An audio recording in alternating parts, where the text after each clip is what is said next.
Okay, you guys. So we are going, call Christy. We're going to, since this shared Instagram live with police Chief Craig from Detroit isn't working, we're going to call him up right now and talk to him on the phone. We'll still be live, but you'll hear him on the phone. And that way he can talk us through. He just recovered from COVID. He's already back. And we just donated through Bella Canvas, 25,000 masks and touchless thermometers, and Ford Motor Company just donated Chief Craig, you there? protected face shields to all first responders. Great. It's Justin Verlander. How are you? I think he's on the phone. Man, sorry about this. I think Instagram's having some issues, or we're having some issues. Don't know which one. Yeah. But you want to put him on speaker? I'm going to put you on speaker real quick. Okay. Yeah. Perfect. Hi, how are you? Oh, good. How are you doing, Kate? How's everything? Good. Sorry about the technical difficulties. Right. I was hoping to get in. That's I know. okay. We got it figured out. I'll keep trying if you want to watch on your end, and I'll keep. Okay. You want me to go back to the beginning of your page? I'll just. Yeah. I'm live from my account. So you're live, so I could hit it again and see what happens. Yeah. I'll keep trying if you want to. So thank you so much for joining us. I know how busy you must be, and No, this is not a problem. we're so happy to hear that you're healthy and doing well. Do you mind sharing us a little bit about your COVID experience? I can hear you. We're so happy to hear that you're healthy and doing well. Do you mind sharing us a little bit about your Oh, yes. Can you hear me loud and clear now? Yes, I can hear you. Oh, okay. Well, I can tell you, it's been an interesting journey, a very interesting journey, and I'm fortunate. I'm COVID free now, but so many of our police officers have really been suffering. As you know, one died and another one of our civilians passed, so it's been a tough time here in the city of Detroit. But I got to tell you, to Justin and Kate, I really appreciate all that you're doing for the Detroit Police Department. I mean, when you talk about the shields, the masks, the no-touch thermometers, those things are just so much we needed. And we appreciate it. Certainly, the financial help on food. The Detroit Police Department loves you both and appreciates you. And I got to tell you, Art Acevedo is my friend out there in Houston. But I told him we want Justin back to Detroit. Yeah.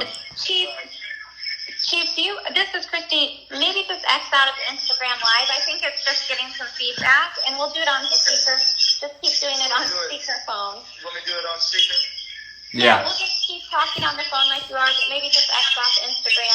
Anyone else on the line can mute it. Okay. Yeah, that's a little better. bit better. Sorry to interrupt, but we can try video another time, but for now, everyone can just talk like this. All right. So thanks for taking the time. I know you're really busy. I know Kate and I are really interested to hear, I think first and foremost, a little bit about your experience with COVID-19. We are very fortunate, Kate and I, to not have any family members or close friends to have had it. So we're really interested to hear a little bit about what you experienced. Oh, okay. Well, I got to tell you, so like most Michiganders, this time of year I suffer with allergies. The typical, nasal drip, itchy eyes, and sometimes even a cough. And so the cough just started to linger, and I started to really pay attention to what the doctors were saying about COVID and coughing, and so I got tested, and I was actually shocked when a day later I came back and they said, you're positive. And it was then, after the positive finding, that, I experienced a fever, chills, certainly didn't want to eat, very weak, And so it was all of those things I was going through. But one thing that I really began to, fight back on is that this disease will consume you. It wants to take you over. And I think for me, I didn't want to go into the hospital. I was already quarantined at home. And so the doctor told me, he said, well, don't really want you to work out because I'm an avid fitness person. And I've always been for my time in Los Angeles. And so he said, just start very slowly. So I started very slowly. The first day, 10 minutes of cardio killed me. I was down for the day. The next day I upped it. So I continued to push back on this deadly disease. I started, my appetite returned. I got more and more energy. And so I just kept fighting to the point that I got well. I got retested a couple of days ago, and I came back negative. But I will tell you, it was a frightening experience. It's nothing like what many of the members in the department have gone through, those who have been hospitalized on ventilators, on oxygen, some who are at home right now, still fighting. And so I was very fortunate. But I think going through this experience really has helped me more effectively lead the organization, because now I'm talking from a place of experience. Yeah. But I tell you, Justin and Kate, these men and women, these police officers who are really fighting this unknown enemy, just nothing short of amazing. We had so many of our officers quarantined late March. We're trying to quickly figure out how to staff up our stations so we can continue to deliver service. We didn't have any interruptions in that. But now that we've got this rapid test process here in Detroit, it's worked wonders. In fact, when I went back for my test a couple of days ago, I went in, and within 15 minutes, I had a result, and it was negative. And so we're getting a lot of our officers back on the job because of this rapid testing. But I got to tell you, certainly the generous donations you're part of, the shields from Ford Motor Company, that's going to be able to outfit every officer, the masks, 25,000 of them, the thermometers, which we so desperately need. But now that we're testing officers twice during a shift, and then certainly feeding our first responders, I just can't thank you enough on behalf of the Detroit Police Department for your generosity. I appreciate that. When obviously, like everyone else, we've been reading a lot about this pandemic and hearing what was happening up there, a place that's very still near and dear to Kate and I, was obviously difficult to hear about. So we just wanted to help the best way we could. So that's when we reached out and asked what you guys could use to most benefit your jobs and facilitate you being able to do your job in the community without risking yourself or everybody else. And so that's how we got the idea to donate the masks and the touchless thermometers. So can you tell us just a little bit about how those will help facilitate that out in the community, and also how the donating of the masks, of the 25,000 masks, donating those throughout the community and spreading those to those in need of masks will also help? It would be tremendous. I think just through your efforts, it's going to be substantial.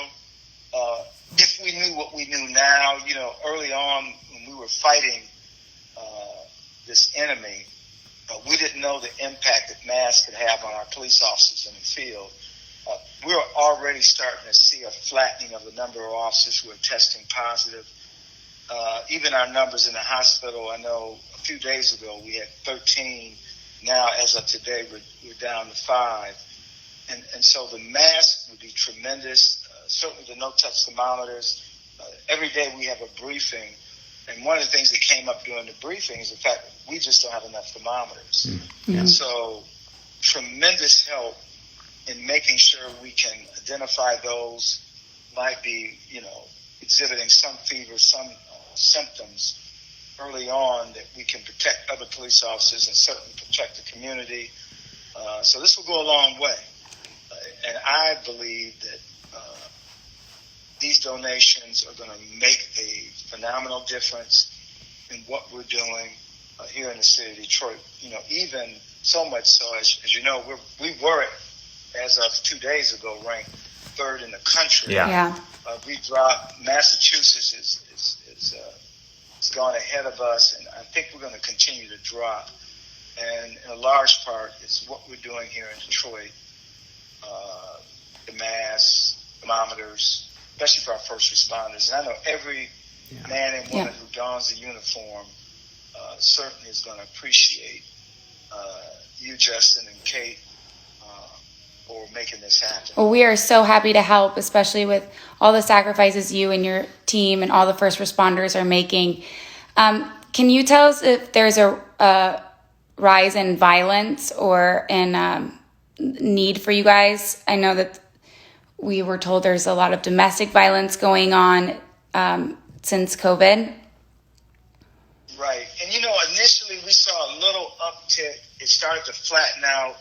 I think March 13th is when the stay-at-home orders were put in place. So we started to see a decline, and we had an uptick that didn't make any sense in violence. And now, finally, we're really starting to see it. Our violence curve flatten out and even drop. I mean, even our violence crime, our property crimes have really dropped. And so I think going forward, we're going to continue to see a crime decline. One of the things we had to do early on when we quarantined so many officers, I had to move a lot of our specialized officers out of these investigative units back into patrol, because first and foremost, we wanted to make sure that we were responding to emergency calls for service. And then the unthinkable happened. One of our dispatchers became ill, and following his illness, we really didn't know why he was sick. He ended up dying, and on the same day that he died, I'm so sorry. It was COVID. So we had to shut down our communications center. But the good news in that, we put a backup in when I got here almost 7 years ago. And so we were able to fire up the backup system.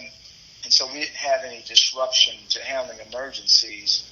And now we're back into our center. So all the things that could kind of go wrong did, but we certainly planned for these emergencies. And it's worked well. All the officers that we moved out of the specialized units are now back. So they'll go back into crime-fighting mode to make sure that the city is safe. So things are now moving in the right direction, but we are still very much in the midst of this fight. Yeah. Did I hear you say that you're testing officers on duty twice daily? Is that what you said? No, not the actual COVID test, but what we're doing, so we take officers in and we check their temperature twice daily.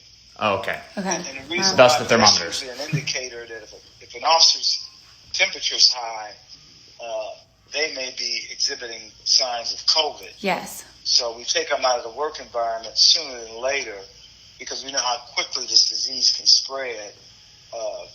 You may have heard about when the early COVID started to hit the police department, many of our officers attended a breakfast, a community breakfast.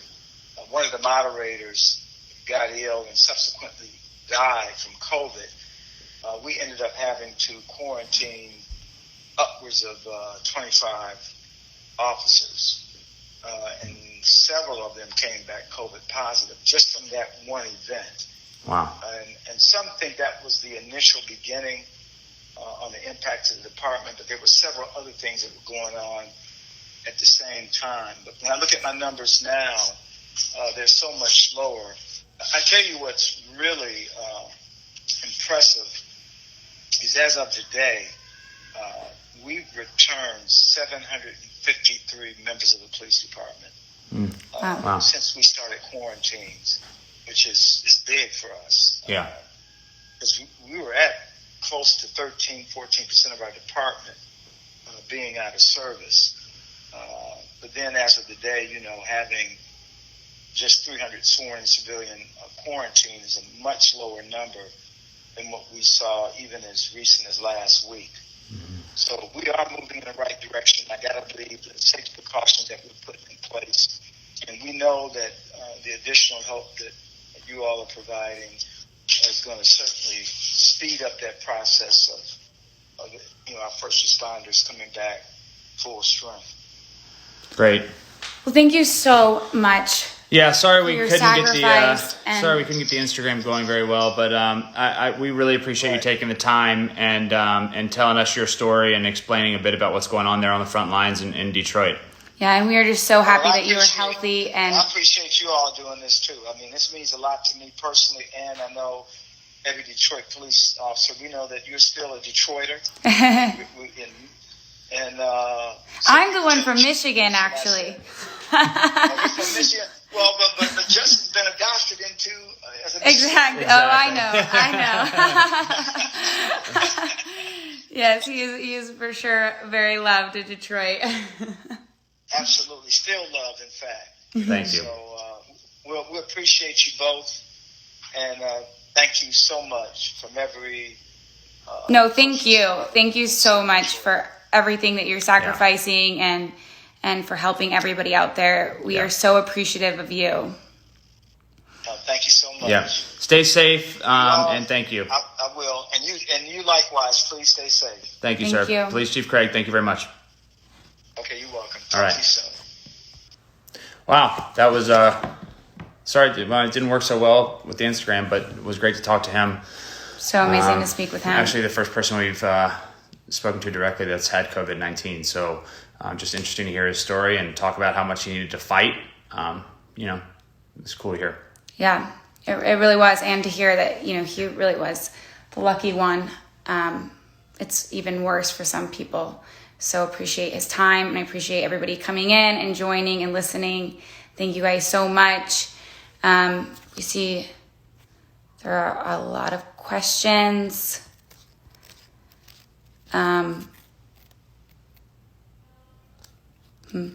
Okay, well, probably not going to answer them right now. This is a lot. Maybe we'll do a Q&A. Yeah, we'll do a Q&A. God knows we got time on our hands. Next week or something. Okay, guys, stay safe out there. Thanks for joining. Bye.